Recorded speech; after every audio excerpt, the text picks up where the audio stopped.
Imagine stepping onto what you think is, a luxurious pleasure yacht, only to find yourself unexpectedly trapped as it just transformed into a floating nightmare. Yeah, That's the chilling journey we're embarking on today. it really is. We're diving into excerpts from The After House, which is this gripping first-person account. It covers these mysterious murders at sea, the really intense investigation that follows, and the truly unexpected unmasking of a homicidal maniac. And the source material for this deep dive is just fascinating, isn't it? It really is. It's the protagonist's own recollection. Incredibly detailed, dramatic, and, surprisingly witty sometimes, considering the subject matter. Right. We've got his personal journal entries, the actual ship's logbook records, even trial testimonies. Wow. It's like getting a front row seat to a classic maritime mystery, literally as it unfolds. Okay, so our mission today is to really navigate the twists and turns of this peculiar voyage. We'll try to identify the key players, get a handle on the escalating tension on board, and ultimately unravel the shocking truth behind these horrific crimes. Exactly. So to truly understand this peculiar voyage, let's start right at the beginning. Okay. Our narrator, Leslie, gets introduced pretty much straight away. He's a newly graduated doctor from Ohio. His post-college plans completely go sideways after a really nasty bout of typhoid fever. Yeah, it leaves him with very little. Basically his diploma, a single dress suit, and this box of old surgical instruments he actually admits did as much damage as a 3-pounder. A 3-pounder, like the cannon. Yeah, exactly. It just highlights how crude and, frankly, dangerous his medical tools were. Yeah. So yeah, he's in dire need of work. And this is where his unusual journey really begins. Right. And what's fascinating here is that even while he's recovering, Leslie finds himself sort of strangely drawn to the river shipping. Uh-huh. He starts romanticizing the adventure of the open sea. He even tells one of his nurses about it, right? How he'd love to sail on an old schooner. He does. And the nurse, well, she's got this very dry sense of humor. She immediately kind of punctures his romantic notions. Huh. What should she say? She reminds him he'd have to boil the drinking water constantly and that ships are probably just swarming with rats carrying bubonic plague. Not quite the adventure he was picturing then. Definitely not. Yeah. But then a loyal friend named McWhirter steps in. Now, McWhirter not only helped Leslie through his recovery, often bringing him, like, chewing gum and pharmacy confections, apparently. This guy. Yeah. But he also secures him this peculiar spot on the yacht, Ella. McWhirter had this idea that Leslie didn't belong behind a counter, or even really in the medical profession. Really? What did he think Leslie should be doing? He suggested Leslie was more suited for something like the British Army with Kipling trimmings. That is very specific and probably not happening. No. So with that clearly not an option, Leslie, this, inexperienced young man, needs this job. Right. How does he actually manage to get on board the Ella? Well, the Ella was set to sail on July 28th. Small crew, only 8 to 10 men, and the destination was kind of vague. Leslie, still physically pretty weak, gets hired as an extra man. Extra man? What does that even mean? His job was basically to work with the crew, but also potentially step in as a butler, apparently because he had a professional manner. Okay. He gets the spot with just $7 to his name, which he immediately spends on essentials, boots, slickers, and a second-hand revolver. Revolver. Okay, maybe McWhirter's Kipling trimmings idea wasn't that far off. Maybe not. But right from the start, things felt off on the ship. The captain was very curt, very abrupt. And there was that stark divide, wasn't there, between the luxury part and the crew's quarters? Absolutely. The luxurious after house, reserved for the wealthy owner Marshall Turner and his friends, felt completely separate from the forecastle where Leslie ate and slept. The forecastle being the front part of the ship where the crew lives. And we get our first glimpse of Elsa Lee then, too. Yes. Described as an Irish type, blue-gray eyes, almost black hair. And she has this haughty indifference that initially makes Leslie actually afraid of her. So you've got this social awkwardness, the curt captain, but there was more brewing, right? Something darker. Oh, yeah.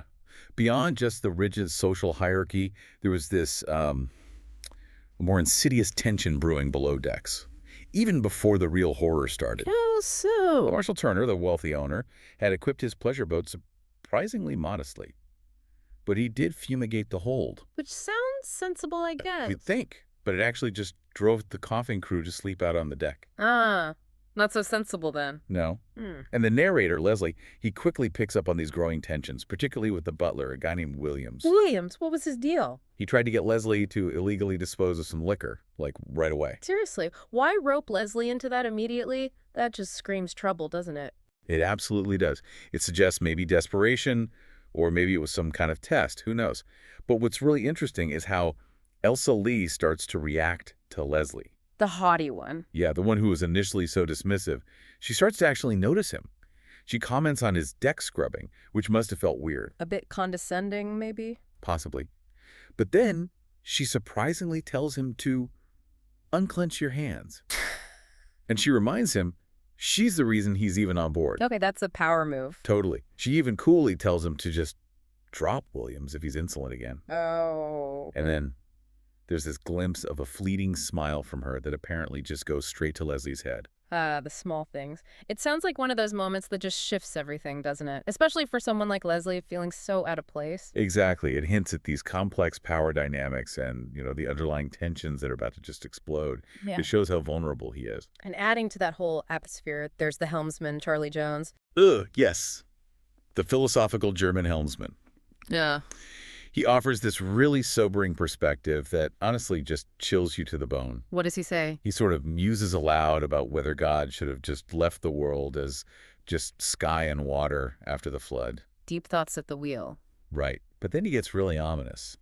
He reveals that the Ella, despite her new paint and new canvas, is still the old Ella, the she-devil of the Turner line. The she-devil. Okay, that's not subtle. Not at all. And he points out that the ship used to be infested with rats, but they all strangely vanished just before they sailed, suggesting, a dark history. So how much of that is just old sailor superstition, do you think, and how much is actual foreshadowing? That's the question, isn't it? The ship itself almost becomes this character loaded with a dark past. Yeah. And that sense of foreboding, it crystallizes into sheer horror on the night of August 11th. Right. Leslie had just moved sleeping quarters. Yes, into this small, stuffy storeroom in the afterhouse. Yeah. Apparently, Mrs. Johns, one of the owner's party, had asked him to move there.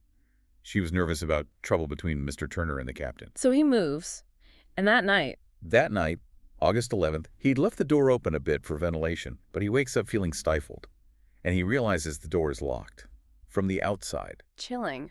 What does he think happened? Initially, he thinks it's just a practical joke by Charlie Jones, the helmsman. He starts trying to unscrew the lock. In the dark. In the dark. Yeah. But as he's working on it, something truly terrifying happens. A floorboard under his knee lifts up slightly. Lifts. Yeah, as if someone silently stepped on the other end of it, just outside the door. No sound, no creak, just that movement. Someone was right there. Okay, my skin is crawling now. Right. And minutes later, the real horror begins. Leslie finally gets out, searches frantically, and finds Captain Richardson and Mr. Vale, both brutally murdered. And later, a maid, Karen Hansen, is also found dead, likely killed by the same axe. The doctor from the quarantine station, when they eventually get examined, describes this sinister similarity in the mutilation of Vale and the captain's horrific blows to the forehead, arms, abdomen. Just brutal, and in the middle of all this chaos, with the owner apparently drunk and the first mate sick. Yeah, the first mate, Singleton, he seems sick and dazed. Marshal Turner is apparently in a drunken stupor in his cabin. So Leslie steps up, the reluctant medical student turned deck steward. Incredibly, yes. It's like something clicks. He takes command. He quickly orders the crew to gather, tells them they'll be searched, demands they surrender any weapons. He shows this really surprising, decisive leadership. Where'd that come from? It's amazing, isn't it? Maybe just innate capability under extreme pressure. Meanwhile, Singleton, the first mate, immediately blurts out, "Turner did this." Blaming the owner right away. Instantly. And adding to the whole mess, Leslie realizes his own revolver, the one he just bought, is out of order. It won't fire. Of course it won't.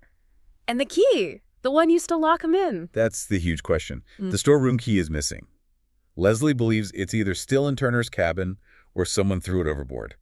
He calls it a red-hot giveaway for whoever the murderer is. Okay, so the immediate aftermath. Body's discovered. Leslie takes charge. Suspicion falls on Turner. What happens next? It's still chaos at sea. Well, they make this rather macabre, but I guess a practical decision. The bodies, Captain Richardson, Mr. Vale, Karen Hansen, are sewn into canvas shrouds. Rim. Very. And they're placed in one of the yacht's 3 lifeboats, someone called a jolly boat. This boat is then lowered and towed behind the yacht. Towed with the bodies in it. Yes. Carrying a black cross in the date, August 13, 1911. Leslie describes it chillingly, how it follows him like an avenging spirit, sometimes lagging behind, sometimes almost right up on him. Just a constant visible reminder of the horror. Wow. Absolutely. Meanwhile, the primary weapon, the axe, is secured in the captain's cabin. Leslie now wears the key to that cabin around his neck. It's like a symbol of his new authority and the sheer weight of responsibility he's carrying. And this all eventually leads to a trial. It does. And when the trial finally unfolds, you get these really different perspectives on what happened that night. Henrietta Sloane, the stewardess, gives this truly strange testimony. Strange how? She recounts waking up to a curious chopping sound. Then Karen screamed, and Sloane saw a white figure. She describes it like a fountain, white and misty and flowing. A fountain? That's bizarre. Isn't it? And then the defense brings up that she used to be engaged to Singleton, the first mate, and had previously testified about his violent temper. Trying to shift suspicion onto Singleton. Exactly. And Sloane also admits that Mrs. Johns gave her Marshall Turner's revolver to hide, so she's involved in hiding potential evidence. Okay, so her testimony is weird and she seems compromised. What about Turner, the owner?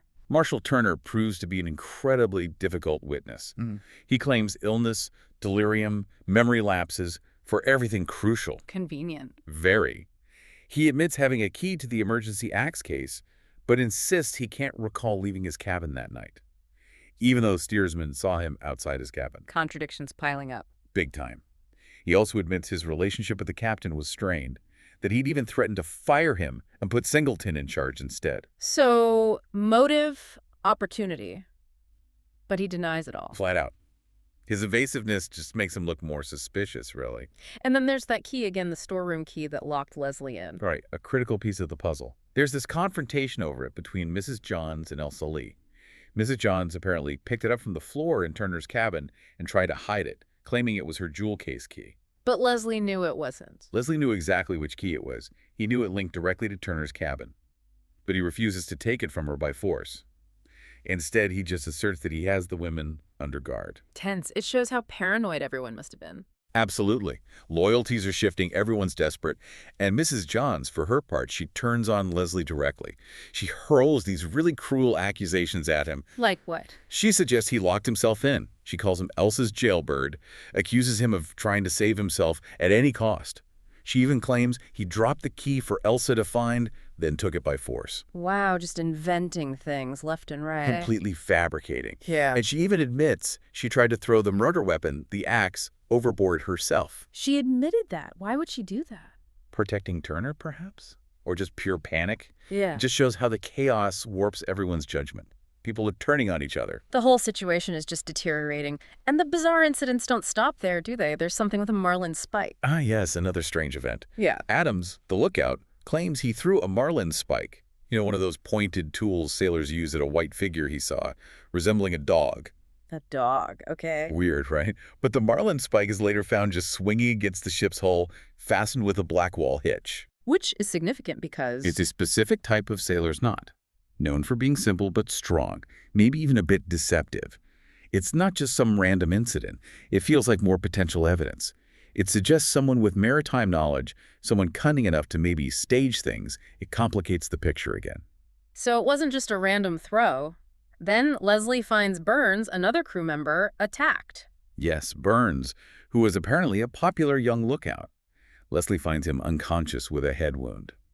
And surprisingly, Elsa Lee, the haughty Elsa Lee, proved to be this remarkably competent medical assistant. Really? Yeah, she helps Leslie stitch up the wound using his grandfather's old Civil War surgical instruments. It's this moment that shows a completely different side to her character, some hidden depth. Interesting. And what about Singleton, the first mate who seems so dazed? Well, Singleton is confined to his cabin by this point, and he starts claiming he's seen a white light. He describes it as the specter of the captain or Vale, about 5'8", grinning at him, but without a face. Grinning without a face, good Lord.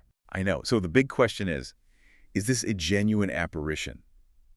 Or is it just a product of his absolute terror, maybe combined with, I don't know, something he ingested earlier that night?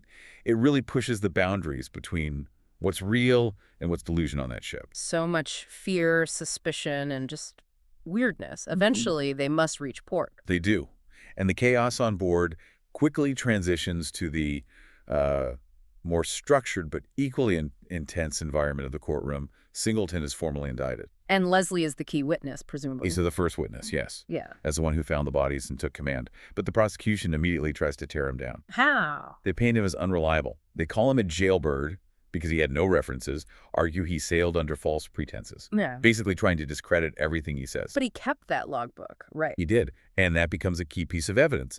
The ship's logbook, Hmm. which Leslie meticulously kept, detailing the murders, his taking command, everything. And the crew backs it up. Crucially, yes.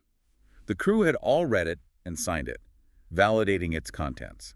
That gives Leslie some much-needed credibility against the prosecution's attacks. So the trial proceeds against Singleton. But despite all the testimony pointing towards him, or perhaps towards Turner, the jury disagrees.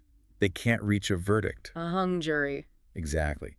And here's where the truly unexpected twist happens. Just as they're discharged for a retrial, Leslie and his friend McWhirter make this absolutely shocking discovery. They find something in a cheap lodging house. And this discovery, It pulls back the curtain on the real killer. finally, who was it? The truth is finally uncovered. The real murderer is Charlie Jones. The philosophical helmsman, the one talking about the she-devil ship and the rats. The very same. He's revealed to be a homicidal maniac. He believed himself to be a priest of heaven, compelled to commit these ghastly sacrifices when he received certain signals. Perhaps, they think, a shooting star. A priest of heaven committing sacrifices. That's profoundly disturbing. His philosophical musings were masking that. It seems so. It's chilling, isn't it?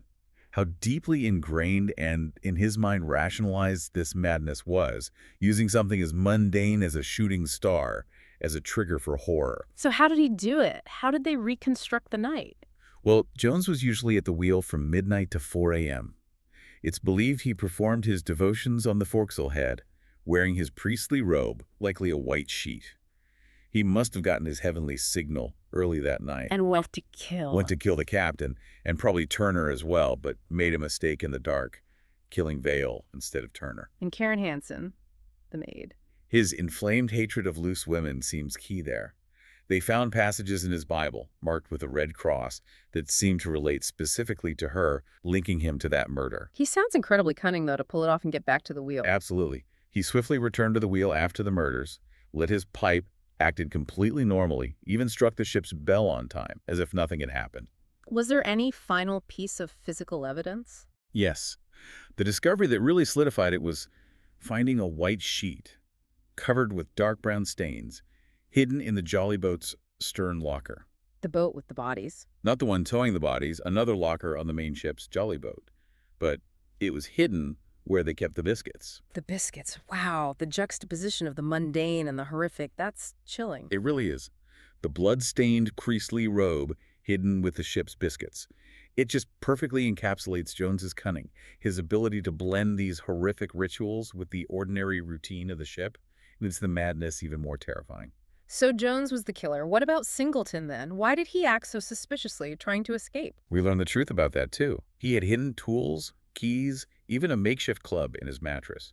He was planning to escape before they reached port. But why? If he wasn't guilty. Because he genuinely suspected Turner was guilty. His lawyer even used Mrs. Sloane's testimony about Singleton's temper and the fact that Mrs. Johns had hidden some of Turner's stained linen in her trunk to try and point the finger back at the owner during the trial. So Singleton's shady actions were just born out of fear and a wrong assumption. Exactly. Misguided fear, basically. So after this terrifying voyage, the trial, the shocking reveal, what happens to everyone? Well, the fates are quite varied. Singleton, surprisingly perhaps, actually returns to work for the Turner shipping line after signing a temperance pledge, apparently. Back working for the man he suspected of murder, huh? Strange world. Charlie Jones, the killer, is institutionalized. He's sent to a hospital for the criminally insane.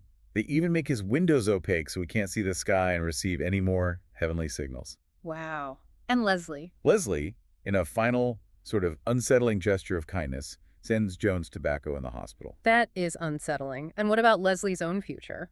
More than a year passes, and Leslie, who is now officially Dr. Leslie, gets an invitation from Marshal Turner, who's ailing. An invitation after everything. Yes. Turner asks Leslie to accompany him, his wife, and Elsa Lee to Europe in his professional capacity this time. So he's gone from scrubbing decks to being the owner's personal physician. Complete reversal of fortune. He's no longer the lowly deck steward. The narrative shows him lounging in white flannels, enjoying a cigar on deck. And Elsa Lee, what happens between them? Their interactions were so fraught. And that's how our deep dive concludes, really.